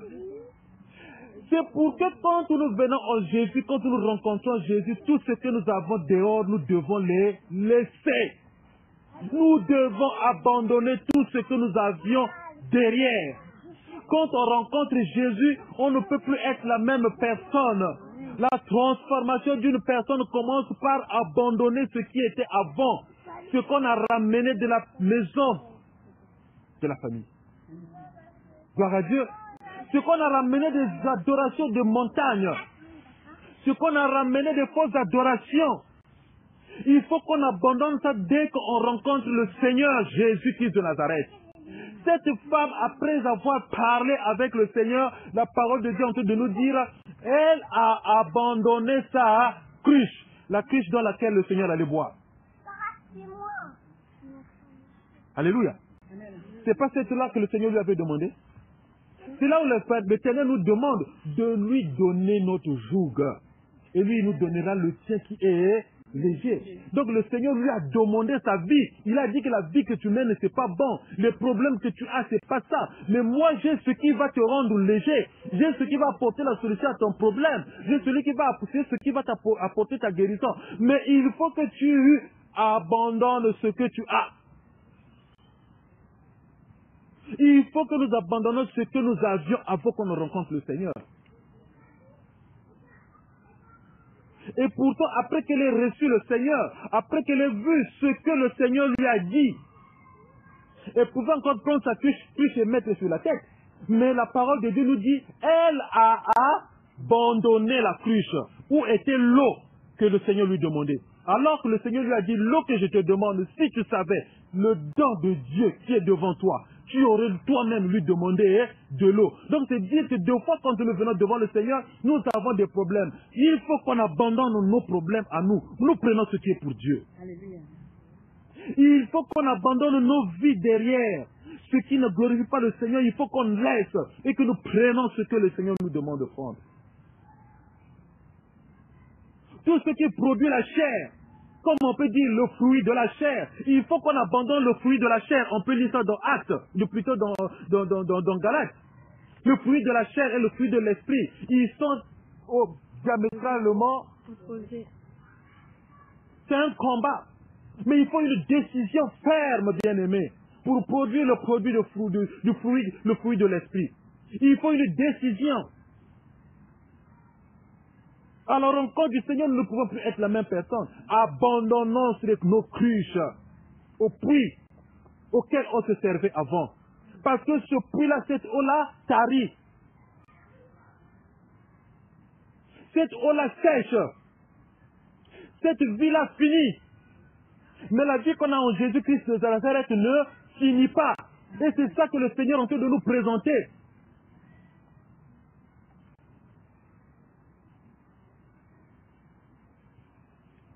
Mes frères et sœurs, à la rencontre du Seigneur, acceptons, bien-aimés, nous dépouiller des choses du monde.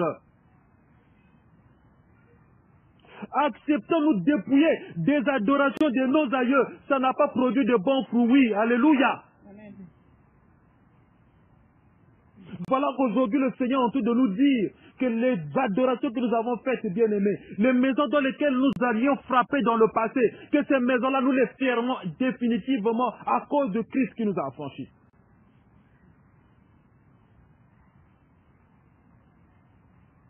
Cette femme abandonna sa cruche. Et elle retourna au village avec quoi? Est-ce qu'elle est retournée pour un ballon? Mais vide. Elle est retournée remplie. Gloire à Dieu. Parce que ce qu'elle avait n'avait plus de place. Elle abandonna. Elle est retournée au village rempli du Saint-Esprit. Elle est retournée au village rempli de l'eau vive qui lui avait été promise. Parce que si elle était retournée mais vide, nous allons voir la suite. Qu'est-ce que son retour a produit après? Elle multipliait, bien aimé, ses tours. Puisqu'elle vivait cette ville, plusieurs fois elle est allée dans ce puits, aller puiser de l'eau. Plusieurs fois elle a bu cette eau. Mais sa vie n'avait jamais été transformée. Ça n'avait jamais changé la vie aussi d'une personne. Sinon qu'elle n'arrivait pas aussi Marie.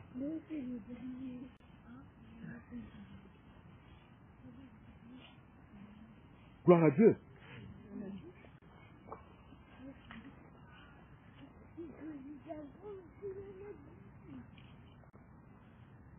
Alors la femme, ayant laissé sa cruche, s'en alla dans la ville et dit aux gens, venez voir, alléluia. Elle est en train d'inviter, mais elle, bien-aimée, qui était certainement les yeux du village, à qui on pointait tout le temps le doigt. Mais c'est elle maintenant qui est en train d'appeler le monde, qui est en train d'appeler, oh gloire à Dieu, bien-aimé, une ville qui était considérée comme les hommes impurs. Mais il y en a une personne qui vient avec une bonne nouvelle. Chose incroyable. Qu'on pourrait dire incroyable. Les habitants de cette ville étaient considérés impurs. Comme tu peux être considéré un rebelle, une rebelle dans ta famille. Comme tu peux être pointé de doigt dans ta feuille de mauvaises choses, on va dire que celle-là, celui-là, celui-là. Non, mais le jour de la rencontre avec le Seigneur, bien-aimé, c'est toi, tu seras une lumière. Tu seras un témoin. Gloire à Dieu. Comme il est écrit dans Matthieu 5,13, nous sommes le sel. Oh, tu deviendras le sel de ta famille. Nous sommes le sel de nos familles, bien-aimés. Il faut qu'on se le réclame, bien-aimé. Quand tu sais que tu as rencontré le Seigneur, il faut qu'on soit le sel. Et cela ne doit pas être de la bouche, mais il faut qu'on le sente en nous. Alléluia. Parce que cette femme est en train de le démontrer. Après qu'elle ait reçu le Seigneur, après qu'elle ait bu de l'eau vive, voilà ce qu'elle va faire maintenant dans une grande ville qu'on appelle Sicha. Mais c'est une femme qui vient pour rendre un témoignage. Amen. Je disais à maman tout à l'heure, maman, on va partager un passage. Mais ce passage-là, quand tu vas partir, tu ne partiras pas vite. On ne peut pas arriver à un endroit où on a reçu quelque chose qu'on peut dire que j'ai reçu et qu'on puisse se taire. C'est pas possible. Alléluia. Il faut qu'on apporte cela aux gens qui t'ont vu partir. Et à ton retour, ils t'ont vu venir rempli. Tu n'es plus la même personne. Amen.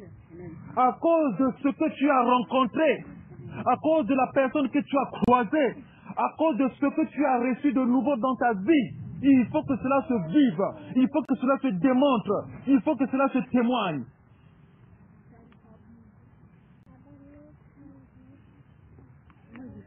Gloire à Dieu. Cette femme commence à appeler, bien-aimé, si ce n'est pas la puissance de Dieu, déjà par rapport à la vie qu'avait cette femme, qui pouvait même l'écouter pour dire que non, allons écouter ce que cette femme-là a dit. Mais c'est parce qu'elle n'était plus la même, à cause de ce qui avait changé en elle, de ce qu'elle a reçu. Elle n'était plus la même femme qui avait connu 5 femmes et qui avait connu plutôt 6 hommes. Parce que la grâce de Dieu, la plénitude de Dieu était déjà en elle. À cause de Jésus qui lui a donné cette eau, elle a reçu le Seigneur. Alors elle va rendre son témoignage. Gloire à Dieu.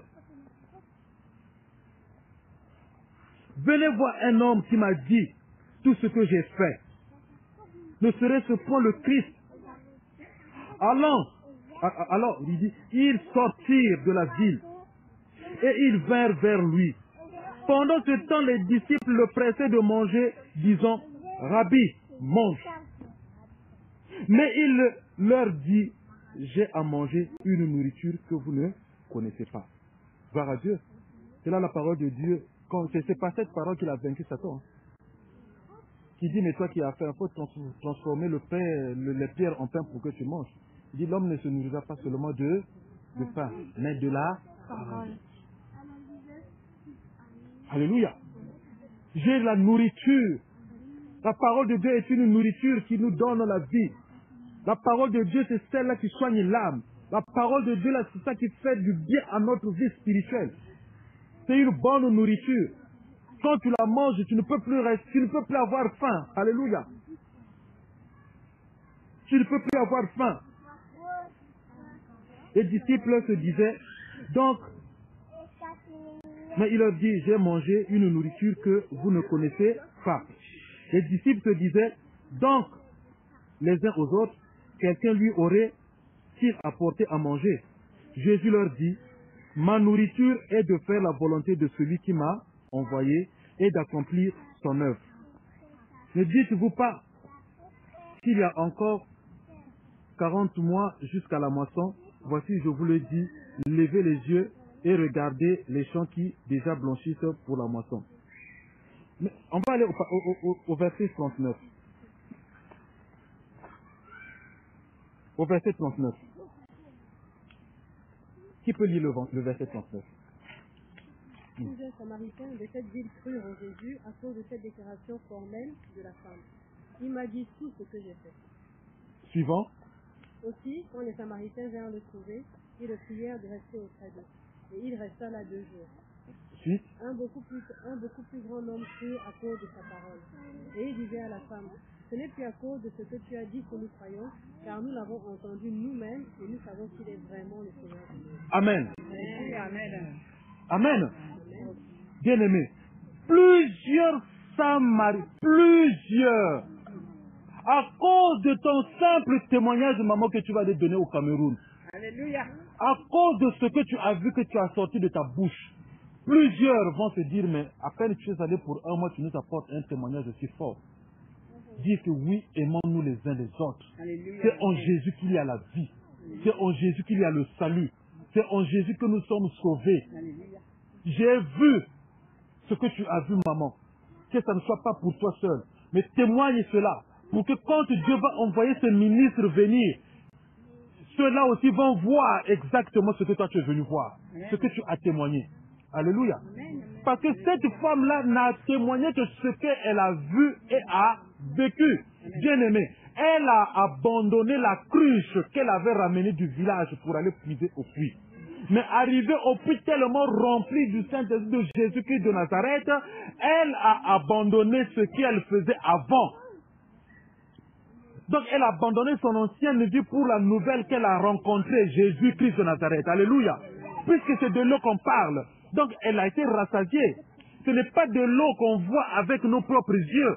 Mais ce qu'on voit avec nos propres yeux, elle a abandonné la cruche.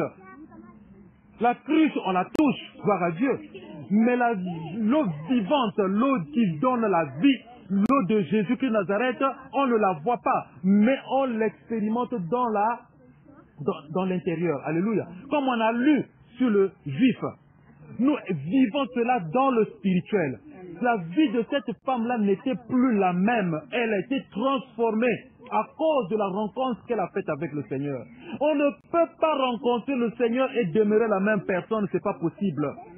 Parce que quand tu seras transformé, rien que ta transformation sera un témoignage. Ce n'est que ta transformation sera une évangélisation pour ceux qui vont te voir. Qui pouvait croire à cette femme? Qui pouvait écouter cette femme de sa vie passée? Qui pouvait accorder de l'importance à cette femme à cause de sa mauvaise vie, qu'on peut le dire? Qui pouvait accorder de l'importance à cette femme à cause de ses maladies, à cause de sa vie pécheresse? Mais ce jour-là, la parole de Dieu nous dit, comme le Seigneur l'a dit, si seulement tu pouvais accepter mon nom, tu seras comme une source d'eau qui jaillira. Et que cette eau-là va jaillir, tu vas demeurer jusqu'à la vie éternelle. Cette eau, tu la boiras, tu n'auras plus jamais soif. C'est nos vies au jour d'aujourd'hui, mes bien-aimés. Ce que nous recevons de Jésus-Christ de Nazareth ne se tarit point. Si seulement nous demeurons avec lui. Dieu n'est pas un homme pour mentir, ni le fils d'un homme pour se repentir. Il est Dieu, car ce qu'il dit se fait et ça s'accomplit.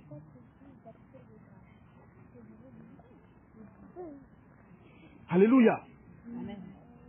Plusieurs Samaritains. Quand on dit plusieurs, c'est qu'il y a des hommes. Même qui pouvaient vouloir rapider cette femme. Mais en ce jour-là, cette femme-là était quelqu'un d'important dans cette vie. À cause de la rencontre qu'elle a faite avec Jésus. À cause de l'eau vive qu'elle a reçue. Plusieurs sont venus à cette femme. Et on dit, la parole de Dieu dit qu'il crut. Les plusieurs là qui sont venus, ils ont cru au témoignage que cette femme-là a rendu. Plusieurs crurent en Jésus à cause de cette déclaration formelle de la femme. Elle m'a dit tout ce que j'ai fait. Aussi, quand les Samaritains vinrent le trouver, ils le prièrent de rester auprès d'eux. Et il resta là 2 jours. Gloire à Dieu. Un beaucoup plus grand nombre crurent à cause de sa parole. C'est la parole de Dieu. C'est la parole de Dieu qui nous libère. C'est la parole de Dieu qui nous convainc de toutes choses. Nous devons nous familiariser avec la parole de Dieu. Nous devons la méditer nuit et jour comme il a été recommandé à Josué. Cette parole, médite-la jour et nuit. Ne t'éloigne pas de cette parole. Car c'est en ce moment que tu vaincras, que tu résisteras, que tu vas survivre, C'est en cela que tu auras la victoire sur tes ennemis. C'est sur cette parole-là. Nous devons la méditer nuit et jour. Nous devons la mettre en pratique. Nous ne la méditons pas, mais il faut aussi la mettre en pratique.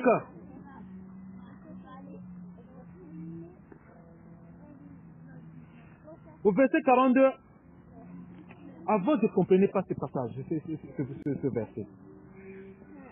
Et il disait à la femme, ce n'est plus à cause de ce que tu as dit que nous croyons. Moi avant je disais, mais ils étaient ingrats.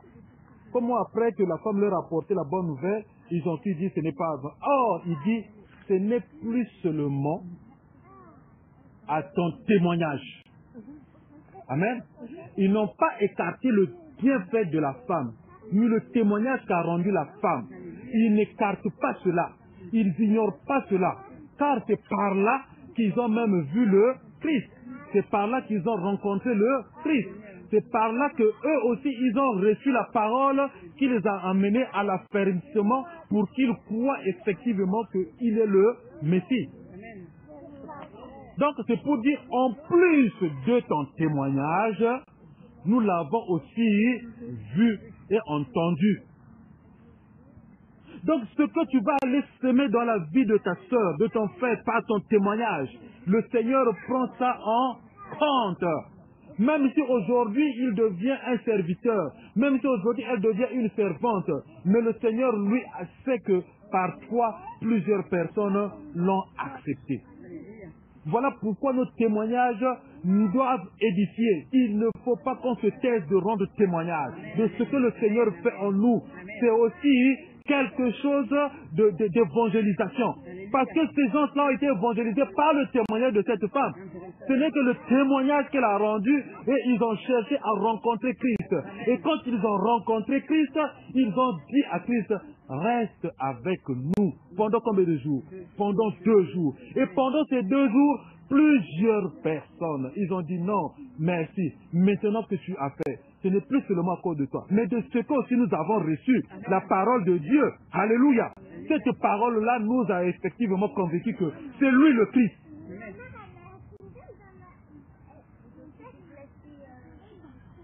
Alléluia. Donc, ne taisons pas nos bouches. Quand tu sais que le Seigneur est passé par là, nous devons le témoigner. Nous devons le dire. Voilà pourquoi je rends ce témoignage-là. Que les enfants de Dieu que nous sommes, pas dans la chair, mais dans la puissance de Dieu. J'ai vu ce témoignage-là. J'ai vu l'amour de Dieu au milieu du peuple de Dieu. Alléluia.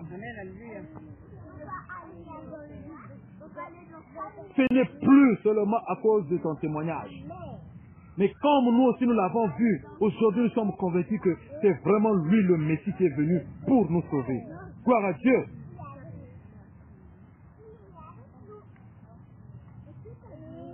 Alléluia. Car nous l'avons entendu nous-mêmes et nous savons qu'il est vraiment le sauveur du monde. Jésus-Christ de Nazareth est le sauveur du monde. On n'a pas précisé seulement de la ville de Sichar. Mais on dit bien que du monde. Et que cette parole soit prêchée partout. C'est écrit dans Matthieu, chapitre 24.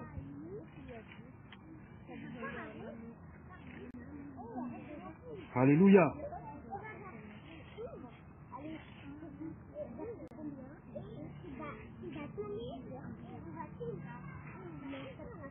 Matthieu chapitre 24, verset 14. Cette bonne nouvelle du royaume sera prêchée dans le monde entier pour servir de témoignage à toutes les nations. Alors viendra la fin. On n'a pas encore fini. Hein. Donc, il faut qu'on continue. Ton témoignage, ma soeur, ton témoignage, mon frère, il faut le rendre. Amen. La parole de Dieu, il faut qu'on l'enseigne, cette bonne nouvelle du royaume. Il faut qu'on la prêche partout, cette bonne nouvelle, dans le monde entier. Nous, à qui Dieu a fait cette grâce, nous ne devons pas garder ça pour nous-mêmes. Nous devons aller partout dans le monde. Gloire au Seigneur. Bien-aimé, celui qui a un témoignage et que vraiment il voit que ce témoignage, il faut le rendre. Surtout aux personnes qui n'ont pas encore accepté le Seigneur. Parce que cette femme-là, bien-aimée, non. Vous vous imaginez un peu dans l'état où était la femme. Mais tu vas dans le village où les gens certainement l'ont pointé du mauvais doigt. Mais elle a eu ce courage à leur rendre ce témoignage à tout le village. Elle n'a pas choisi les gens. Elle n'a pas choisi un groupe de personnes. Mais elle allait rendre témoignage à tout le village. Et que plusieurs Samaritains crurent à cause de ce témoignage-là. Avant qu'eux-mêmes qu'ils aillent chercher la vérité. Parce qu'effectivement, c'est ce que toi tu vas démontrer, c'est ce que toi tu vas produire, tu vas sortir, que les gens vont commencer à se poser la question.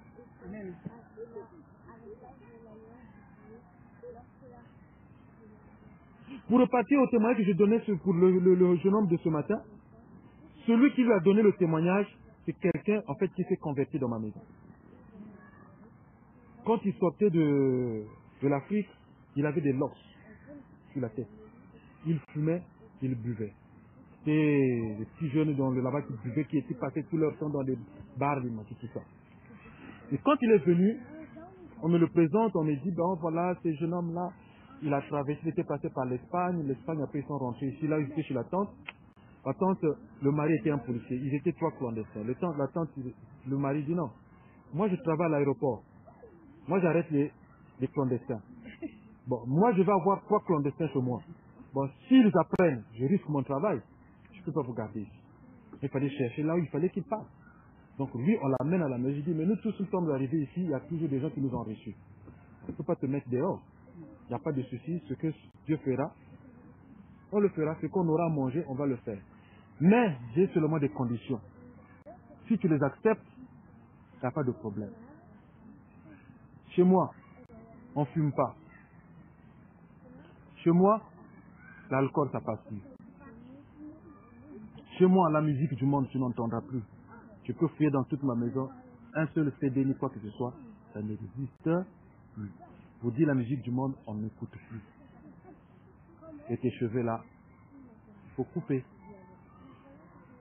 Si ces conditions-là, tu penses que ça peut aller pour toi, il n'y a pas de problème, la porte elle est ouverte. En tout cas, moi j'ai pas de problème. Voilà les conditions. Si tu penses que tu peux, alors il n'y a pas de souci. Un jour, je crois 2 jours après, c'est les locks qui sont partis. Il a enlevé les locks. Mais quand il sortait, il partait tricher parfois, fumer. Il pouvait aller. Mais moi, je lui ai dit que moi, le mardi, je suis à l'église. Jeudi, je suis à l'église. Bon, là, on était dans... Voilà. Mardi, je suis à l'église. Jeudi, je suis à l'église. Dimanche, tout le monde. On va prêcher. Ah oui, moi, je lui ai dit ce que moi, ma vie, je lui ai présenté ma vie, comment je vis dans la maison. Donc, c'était mon témoignage à moi que je lui donnais. Et donc, il a commencé à nous suivre. Il a commencé à nous suivre. Mais un jour, dans le groupe de louanges, il y avait une sœur, une fille qui chantait. Mais quand il a entendu cet enfant-là chanter, le chant a sonné dans ses oreilles. Il est venu à la maison, il dit, moi je vais aller chanter dans le groupe de louanges. Alléluia.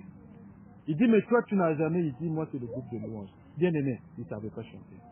Même quand il était là-bas, tu le voyais parfois, il ne connaissait pas les chants, mais il tenait le micro. Mais il voulait être à tout prix dans le groupe de louanges. Voilà là où est venue sa conversion. Aujourd'hui que je vous parle, il prêche les. Alléluia. Et là, ils disent, il a eu une jeune fille, après ils se sont mélangés, on dit, moi ça dans ma maison, non. Pas question de ces choses-là.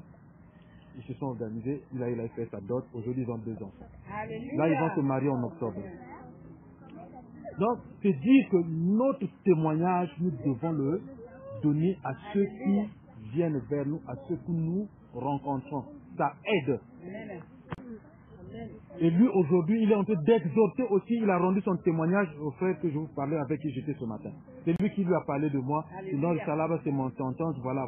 J'étais stupéfait, je dis, mais qui t'a dit ça? Il dit, c'est Sylvain. Bon, là, j'ai seulement souri. Je ne pouvais plus rien dire d'autre. Puis j'ai commencé à partager avec lui. Amen. Donc, notre témoignage, quand nous le rendons, bien aimé, ça a une puissance. Que Dieu nous bénisse.